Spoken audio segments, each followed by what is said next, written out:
Hello and welcome to Jim and Ben's Movie Adventures. My name is Ben and with me is... A robot of nondescript origin and name. a robot mascot of some type.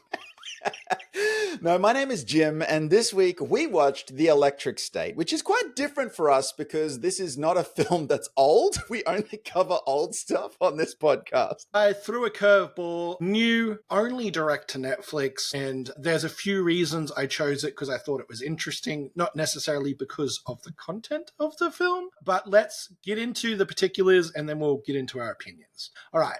In an alternate timeline 1990s, a war between humans and robots has left the world in disarray. With the help of Center, a company, CEO Ethan Skate, played by Stanley Tucci, Tucci Gang for life, humans use technology called the Neurocaster to upload their minds into drone robots to fight and ultimately win the war. The robots were banished to the exclusion zone. However, the success of this technology meant that many people opted to live their virtual lives in a semi-vegetative state, while drones did most of the manual work. In 1994, a teenager, Shell, played by Millie Bobby Brown, has lived with a series of successive foster families, unable to find a stable home since the death of her parents and brother. Now she lives with an incompetent foster father, Ted, played by Jason Alexander, and is an outcast for refusing to use Neurocaster technology. When a strange but gentle robot named Cosmo appears, carrying a message from her supposedly deceased brother, Michelle runs away from home and begins a journey to find him. She's joined by Keats, played by Chris Pratt, a former soldier with his own history tied to the Neurocaster program.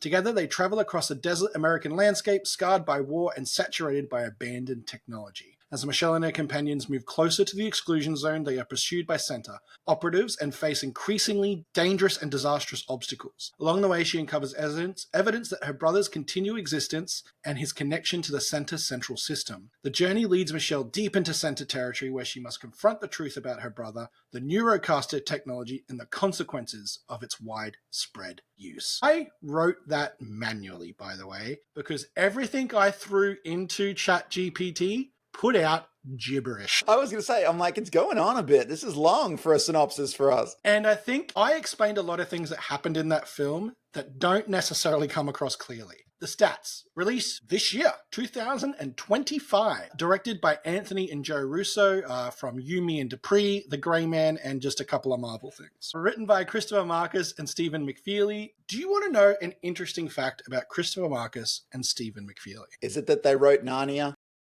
That's part of the fact. They are the second most successful screenwriters in Hollywood history based on box office takings. Makes sense, because of their Avengers run.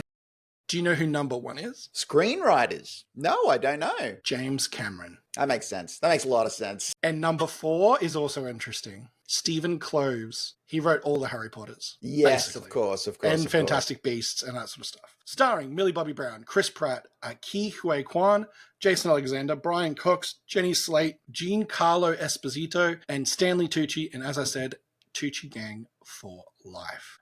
Music, I bring this up because I can't believe how boring the music is. Alan Silvestri. Cinematography, again, very boring. Stephen F. Winden. A runtime of a really feeling it, 128 minutes, and a budget of $320 million. Yeah. You know, I bring up a few of those extra facts because they're going to come into play. They absolutely are. So, okay. So first of all, I kind of want to get something out of the way, which is one of the reasons that on our particular podcast, we cover things that are a bit older is because they have to interest us in some way, or they have to be somewhat noteworthy, or perhaps they're tied to our childhoods or something of this nature. They've had long enough to have a story about themselves, usually. Exactly. And one of the reasons that we went that way, because we could have done a podcast which just covers the latest movies like that are coming out. One of the reasons we didn't go that way was I was like, well, sometimes I'm just not going to like a movie. And it's not super fun to me to just go full burn negative all the time on something. Like, I feel like there's a lot of different people who do that. So, you know, I don't need to do that. I think I'm going to struggle because Ben, Negative Jim. You picked this movie because we don't usually cover current content and because it was new and you were like, neither of us have seen it. This is going to be the interesting or noteworthy thing, is that neither of us have seen it and it's new, which is actually different for us. And like I said, I'm going to struggle here because I have to be completely honest. I did not like this movie, Ben. It's not a good movie. It's pretty simple. I chose this movie for another reason other than we hadn't done Brand New before, and that is the Russo connection. The Russo connection to this and their journey post Marvel and Avengers and heading back into Marvel and Avengers fascinates me because they really haven't had what you would call close to the success they had in the Marvel universe since leaving. Like, they've produced a lot of stuff. They've done stuff that interests them, which is totally fine. But yeah, it was interesting to me that this movie got made the way it did and the money that was spent on it. For like, simple fact of the matter is, this is a $120 million movie that looks like $100 million. Like, the robots look good, but look, I'd say that to me, this is it's as you say, it's a $320 million movie. It looks like about $100 million, and the concept could be done for about $40 million. So it's sort of like, when you put all that together, you end up with a very interesting kind of combination of elements. So, but look, ultimately, if we were to talk about the film itself, what would I say about it? Look, I like everybody who was involved in making this film. I think the directors are awesome. I've seen them do awesome work before. The screenwriters, awesome, done awesome work before. The cast, amazing, done awesome work before. Composer, everybody, right? The composer blew my mind the hardest, by the way. I like everybody both in front of and behind the camera, and I have enjoyed output from all of them. This should be a slam dunk. If movie making was simply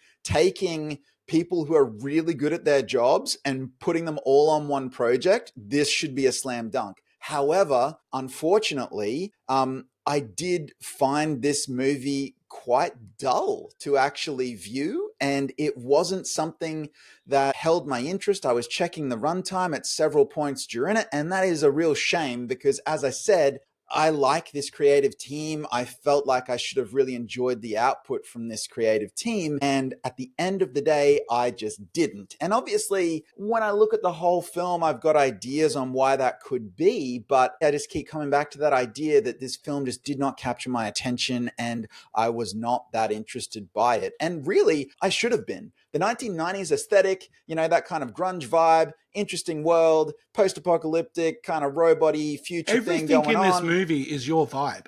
Exactly. It should be totally up my alley, totally something I enjoyed. But at the end of the day, again, I know I've said that a number of times, but it's just that idea that I found this film dull, and that is a shame. So the source material for this movie, I looked it up, read the differences, things like that. It's vastly different. And for a couple of reasons. So it's based on a book, but it's based on a book that is almost like a Western visual novel. So it's created by a visual artist, basically. And he does a theme of sci-fi quite a lot. Swedish fella, can't pronounce his name, not going to even try. But basically he does full page artworks with like paragraphs, and he tells the story through that medium. In his story, which sounds more interesting, there was no robot war. There was just the Neurocasters. And it tells a much cleaner story of just like, hey, like, capitalism bad. And, you know, like, separating our society is not good, and, you know, addiction, and it deals with all these things, right? So in this, the villain is the Neurocaster even more in the book.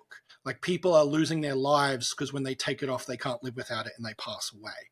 Like, it's really dark. And the girl and the robot character still exist, and they still go on a journey to, you know, find and solve some stuff. But, like, the dark stuff is hinted at in this movie, especially with the story of the brother. Like, that's quite messed up. But you can tell they've deliberately softened almost everything in this film. There are no edges. Like, there are no, like, sharp points of even conflict between characters and things like that. It feels rounded and soft, and I think that's where it loses a lot of its interest, right? When you come to an obstacle, instead of running into it and solving it, you kind of bump and go around. Like it is interesting in the sense that when you look at, I guess, behind the scenes, and you look at the way Hollywood and major studios, and yes, I'll call Netflix a major studio now because that is what they are these days. When you look at that, there is certainly a price point in, that requires a certain type of story to be told. So the type of story that you've just described does not get made for $320 million, right? So, and I would agree with you that sounds like a vastly more interesting version of the tale, but that idea of taking off those hard edges is almost a requirement to have a price point this high, So, and obviously that leaves you with a bit of extra latitude to do some cool visuals, but again, that I think this time has certainly come at the expense of a story. Now, that said, what is also quite interesting to me is, one of the things that I do is I teach story. And when you look at this should work just fine, right? This has a standard 3-act structure. It has characters that we're fairly familiar with. Like, it has a lot of elements that are known to actually work when we look at stories across all of time, okay? This is not a story that has been poorly constructed. It is a story that is following the recipe, the road book, it follows the Star Wars structure. Exactly. So it's not saying that this shouldn't work. It kind of should. It's just that when we've got a story that is this familiar, it definitely comes down to characters and execution. And again, unfortunately, this time that particular cocktail of elements comes up a bit short in terms of audience interest, particularly because the story is one that we've seen so many times before. I'm very curious, and I've got a bone to pick in general with Netflix, and I'm wondering if my theory comes into play here. Netflix, when they kind of entered the producing of their own content, right? They started off a little edgier. They started off going, hey, we can do things networks can't. We can do things studios can't because people can pick and choose, and we've got this massive library that protects us if something doesn't quite hit or anything like that. But then they started going too big, and they started taking less risks. And here's the example I'm going to give you, and it's another thing you definitely don't care about, but I'm in love with. They recently took over showing wrestling. And everyone's like, finally, we're going to get like a darker, more heavy wrestling back. The product has not changed. And that's not necessarily a bad thing. But the whole reason to go to Netflix was that you could produce an edgier product, you could say more things you wanted to say, and you were not limited by network time slots. Netflix, in a strange way, has, I'm not going to say caved, but they've definitely been reshaped by money and all those sort of things into exactly what the networks do, exactly what the studios do. They buffer off the edges, they buffer off those things because they want as many eyes on it, and they're not willing to take as many risks. And as I said, I felt like when they started, they would take risks. I think that's just their journey as a company, though, because, when we look at their early output, things like House of Cards, whatnot, they were scrappier. They were definitely up and coming. They weren't proven in the content creation space because they were just licensing everybody else's content. So, and also, even though that did have a high price point, it's not $320 million price point. It's not that level there. So, but of course they've built over time, and they have, shored up their sort of their product, if you like, to build into this space. I wouldn't necessarily say that they're not edgy anymore, but I'd just say that they've diversified. They now make a variety of different products, and some of them are these types of films, But what is really interesting is, you talked earlier about the Russos and their post-Marvel trajectory. Well, Netflix is kind of running themselves a little bit like a traditional Golden Age Hollywood studio in the way that they're actually contracting people. Yeah. And so this makes it very, very difficult to determine success, particularly because Netflix is also very, very shy with actually releasing the metrics of how things have done, And those of you who don't know, instead of classic, how much did they make? They go by views, like basically eyes on, and they very rarely release that. They'll only release it if it's huge and interesting and sells more of their product. Otherwise, you don't hear anything about it. because what they're trying to do is keep eyes on. You will notice, and I've noticed it, they release things in a way that kind of goes every kind of 2 months-ish, they try and do a big, or 3 months, they try and do a big thing.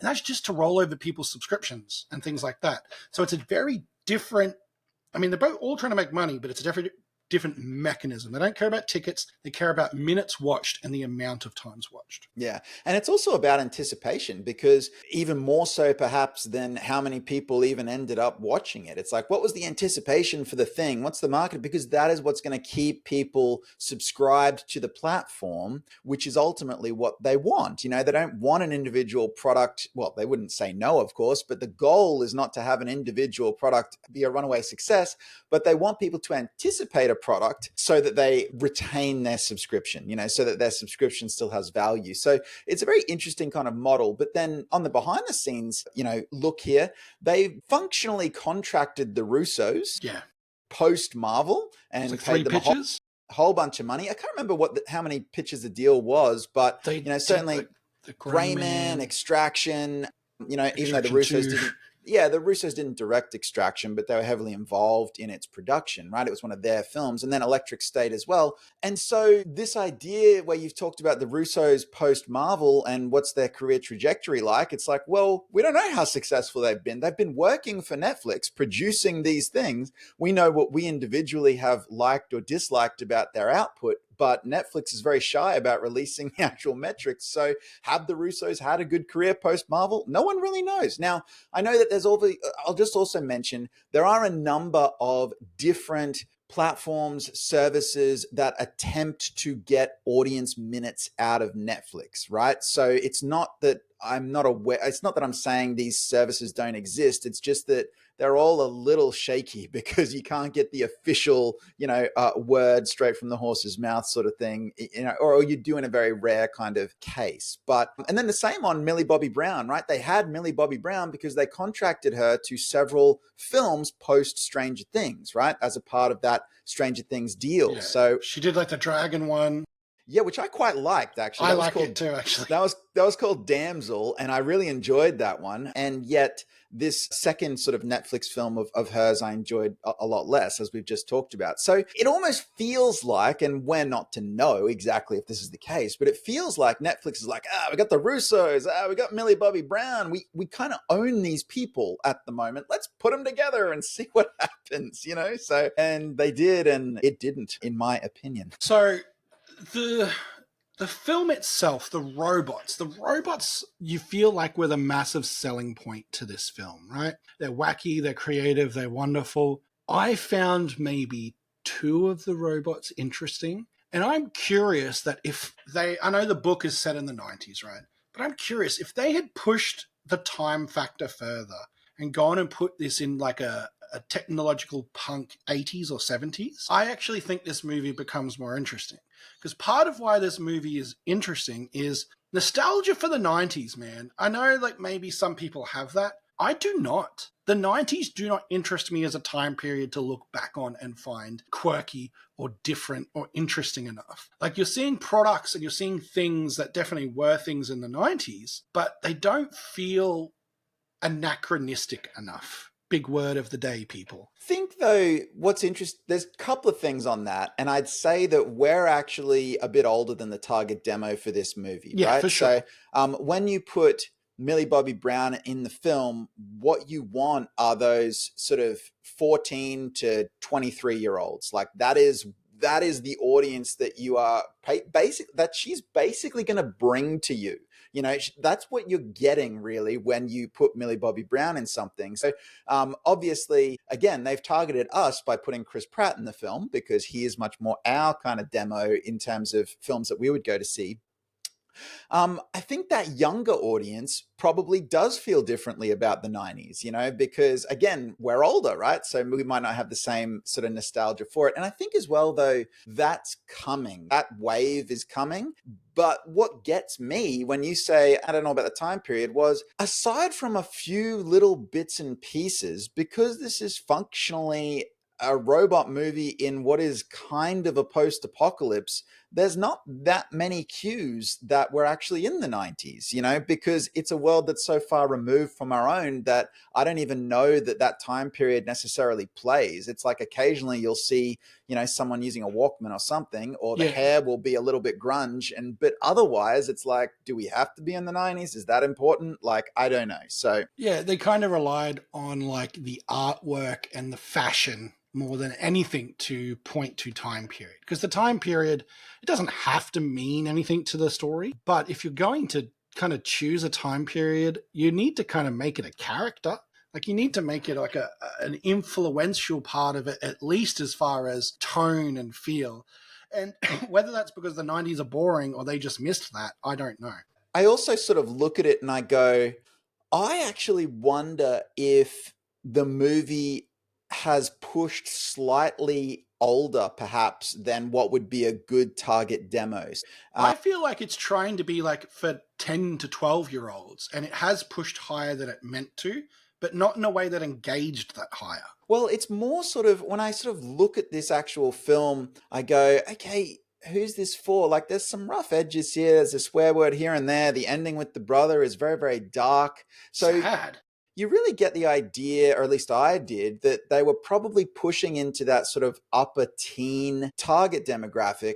But the story, except for perhaps a couple of those darker elements that I just mentioned, might actually be more appropriate for a younger audience, getting more into that kind of what we just saw with Star Wars Skeleton Crew sort of thing, where we actually have, and in that case, expanding the characters and having a few more kids in it might have actually been a way to perhaps capture more of an audience and make it a bit more heartwarming, because there's not a lot of action in the movie either. If you are trying to target that sort of upper teen area, then they do expect a certain level of action. There's a little bit of action at the end, but otherwise, again, not a huge amount there. And if you're mostly going heartwarming, I would think, well, knock some more edges off it, and we might actually get down to something that could be more of a PG kind of fare that's viewed by younger audiences, that sort of 10 and slightly under, perhaps. I was thinking about it during the week, and this is dangerous territory to be in, but you think, how would I do this different? Well, that always happens. Can I just say, I will let you go, but that always happens as soon as you, and I do the same thing. Yeah. When you see a movie and you don't really connect with it, the first thing you go is, what would I have done to try and make this something that I would like? It's insane, because I'm not talented, otherwise I'd be making those movies, right? But you can't avoid it. You go, what would have engaged me more? One of two things I thought about would have engaged me more in this film. First of is Cosmo the robot. I understand the reason for not allowing him to talk properly in the plot. It's a Bumblebee Transformers situation. It is. But you tweak it slightly in that the robot was just sent by the brother, and you allow him to talk and become a surrogate brother to her. That is a more interesting relationship. And then they kind of team up and they get to the end. They aren't able to save the brother like the normal, but she still has the surrogate brother robot at the end, which they kind of allude to a little bit anyway. That could have worked. The other thing that could have worked is get rid of the Chris Pratt character and have that played by like an old-timey prospector type. And in that conflict, he gets either separated or killed. She takes the robot there, and there was also an assistant young boy there who becomes the surrogate brother. The robot in this movie, to me, does not work well as the surrogate brother just because of the way it communicates. There are some cute moments with the projector and the things like that, but it takes nothing away from the film to do that slight tweak. The robot was sent by the brother or programmed by the brother through the leak and all those sort of things there. And she could send messages or whatever, but yeah, just that robot felt so anemic to me throughout this film. It didn't provide any punch or value, and because of its artistic design, it was difficult to connect with. It's great for a toy. It's great for a child to look at something colorful, but to connect to it on an emotional level, to have empathy for it, you can only do that through your surrogate character, which is Millie Bobby Brown, and I think she even had trouble with it. Well, it's also, I mean, look, when I start to do my headcanon rewrite of the movie, like what we just said we all do, I start to skew the whole thing younger, like Millie Bobby Brown's character I make younger.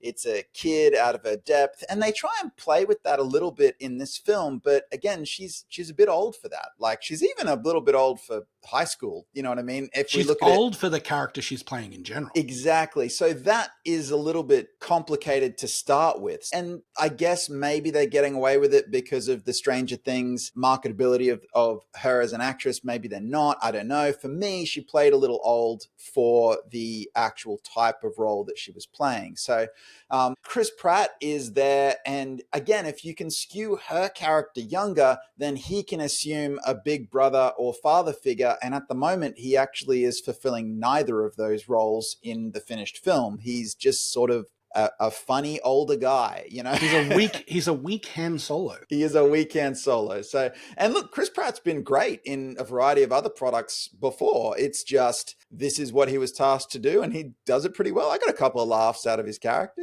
so. I got a couple of laughs throughout the film too. And this film definitely has an audience. Like, I'm not looking at this movie going, yeah, critically it's probably not doing it. But if you think about who critics are and what movies they review and stuff like that, it's never going to hit that demo.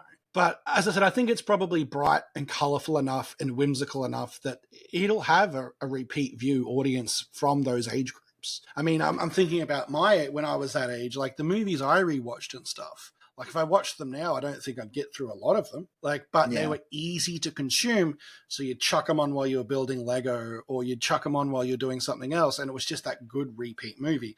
But again, there are a few edges that make that a bit tough for this movie. Yeah, but again, that's, I guess, where it is almost one of the, I guess, parental challenges of Netflix, where you have this thing in your house, and if something looks vaguely like it might be kid friendly, then a lot of parents will just let the kids run the show. And if they're not particularly media literate, which a lot of kids aren't, then I could totally see how Netflix is going to get their minutes up by kids actually watching this on loop, who maybe are actually a little bit too young for the end product. So it gets a little bit dark there when you look at that from a parenting angle. But I actually think, as you say, while we're saying we don't think it works particularly well, they're probably going to come out of this okay from that market alone. And I think there is definitely something to be said for that idea that this is very easily viewable by a lot of people, and they're not going to have to rent it or purchase it or anything like that. All they have to do is consume it. So if you have kids in that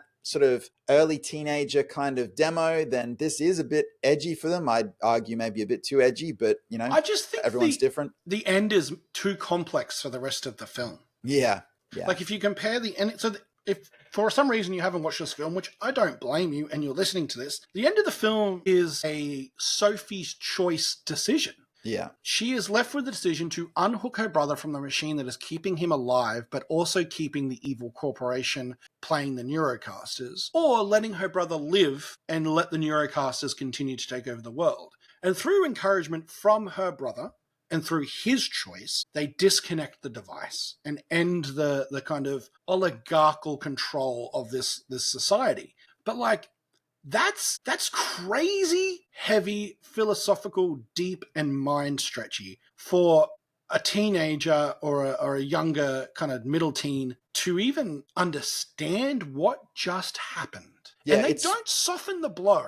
No, it's suddenly we're like, okay, and this sort of robot movie where we're on this journey, which is fairly lighthearted, does sort of suddenly turn into, now we've got functionally suicide themes, and we have, functionally assisted dying themes, and we have, this idea that, as you say, we've got the Sophie's choice of it all, where she's responsible for the guilt of her brother, and we're not ending on a rousing high here. We are definitely ending on a bittersweet, very emotionally complex moment, which, as you've already said, because we actually knocked a lot of the sharp edges off earlier, it comes a bit out of left field when you actually are hit with that at the end of the film. Also, the world we're in isn't shown as hating the Neurocaster.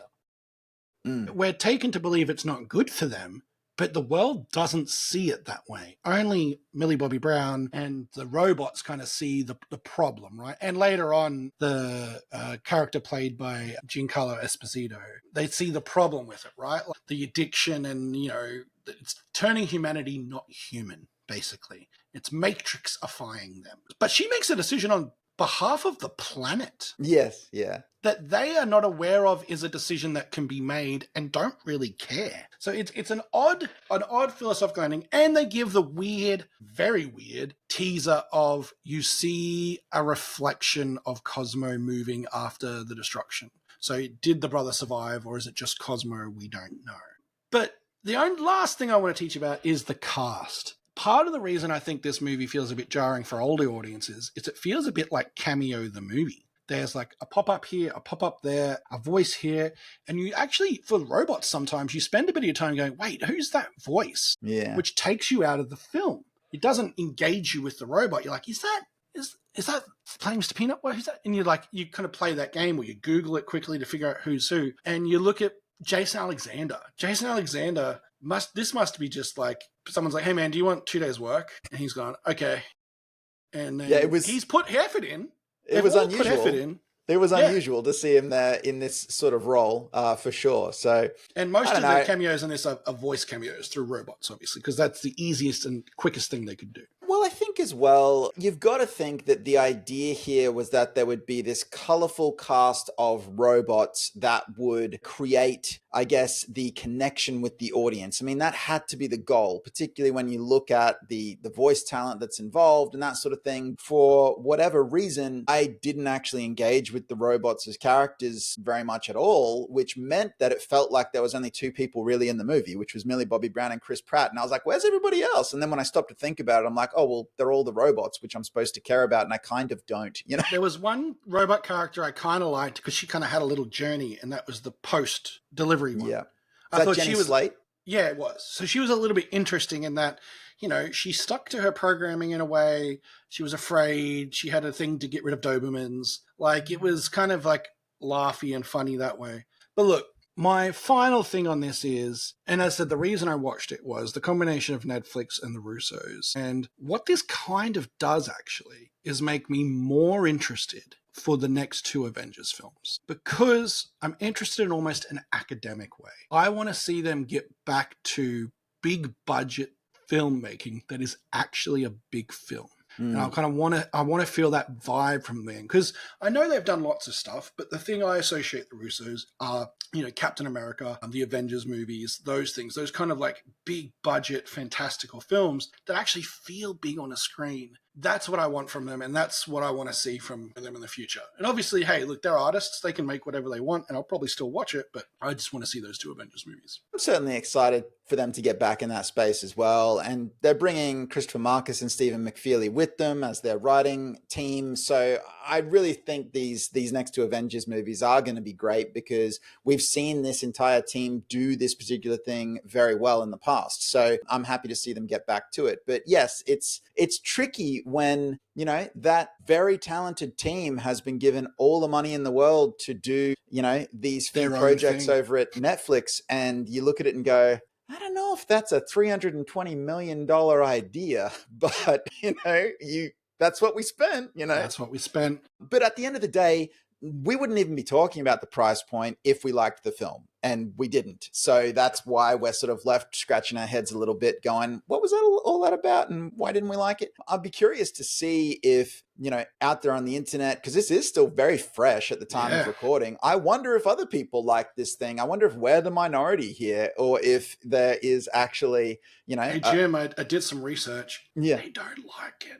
Right. Okay. So, but to be fair, that's critics. I'm looking at critics here. So you look at like Rotten Tomatoes and things like that. It's not smashing it by any stretch. But yeah, I'd like to talk to man on the street. Like, I'd like to go to work, talk to a colleague and go, have you seen Electric State? And if they have, see what they feel. Because I actually feel sometimes that's way more accurate. Well, I think so too. And this film was not made for critics, right? This film was made for the man on the street. And it does take longer for that particular opinion to trickle through, and to actually find out how people viewed it and if people liked it or not. And I'm curious. I don't know how this is going to fare long term, but yeah, look, this is what it was, and we saw it. So thank you. Hey, if you watched it with us, thank you very, very much. But if you want to watch other movies with us, some good movies even that I don't like, but I know are good movies, you can do so by looking at our back catalogue at Jim and Ben's Movie Adventures on YouTube, Spotify, and iTunes. Hit up that, go find a movie you like in that list, watch it, comment, like, subscribe. Because, hey, we've done like almost 60 of these now, and that's a few movies that you've definitely seen some or definitely been interested in seeing some, and you could go and watch them with us. If you want to follow us on social media, you can also do that at Jim and Ben's Movie Adventures on the old tick of the talk. And on Instagram, it's Jim_and_Ben. So, Jim, after me inflicting this horror upon you, I hope you're not feeling in a vengeful mood. What are we watching next week? Well, actually, look, sometimes we do call and response on this podcast, and you have made a call with the electric state, right? And so I do have a response. But here's the thing. I knew how I felt about electric state in that, in my opinion, I didn't think it worked particularly well and I didn't like it. But at the same time, this is a film that we've seen versions of many times in the past. And so I thought it might be an interesting response to say, what's a kind of version of this dealing with a lot of the same stuff that I really did like from the past? So we're heading back to 2011 and we are going to watch Real Steel. That movie's fun, and you're right, it is this movie. There's a lot of shared DNA there, and even when you look at behind the scenes, the idea that Millie Bobby Brown came up through Stranger Things. Well, guess who directed Real Steel? It's Sean Levy, who was a producer on major creative force behind Stranger Things. So there's more than one point of connective DNA in both the subject matter and the behind the scenes execution of Real Steel. And it's been a while since I've seen it. So hopefully you will come with us for another Rock'em Sock'em robot ride. But this one is one I enjoy a fair bit more than Electric State. Thank you so much for joining us, and look forward to watching Real Steel next week on Jim and Ben's Movie Adventures. Bye.